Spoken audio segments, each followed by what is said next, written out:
Hey y'all, this is Amanda with She's a Mad Gardener, and today I'm doing a fun craft project that also includes succulents. In the design, it's for my Halloween front porch. As always, make sure you hit that subscribe button and that notification bell, and make sure you give me a thumbs up. Drop me a comment. Let me know if you are pro fall or pro Halloween. All right. Some people love fall. Some people love Halloween. Some people don't like to mix them. Just let me know which one you prefer. Okay, I'm starting this project with this cloche, which is called Hide and Eek Boutique from Target. It's closed right here, so this clear plastic thing comes off. I'm going to be filling the inside with a cool spooky design. I'm going to start off with, I don't really like this like bright plastic, so I'm going to go in, I'm going to add a little just paint that I have on hand, some melted chocolate and caramel. I guess that's a yummy combination. And I'm going to be painting some of the black plastic edges and this part just to kind of knock it down and make it look a little bit older than it actually is. About $10 was a great price for this design. It's a good size. All right, let's get going.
Okay, so this process took some kind of puzzle configuration time for me to figure out how to get everything to fit and then how to also support the aloe vera plant and get everything tucked in. So be sure to take your time making sure what fits, what doesn't, make sure everything feels very secure.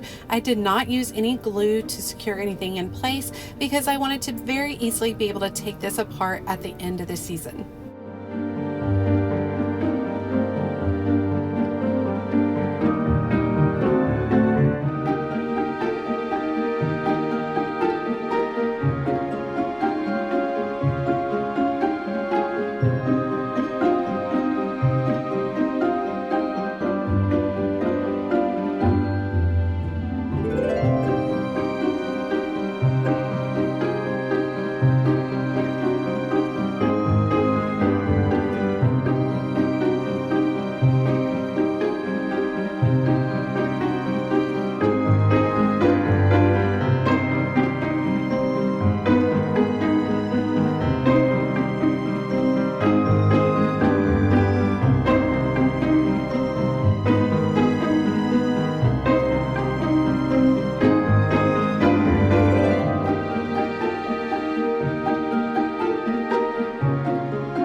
thanks so much for joining me today for this spooky little project. My kids absolutely loved it.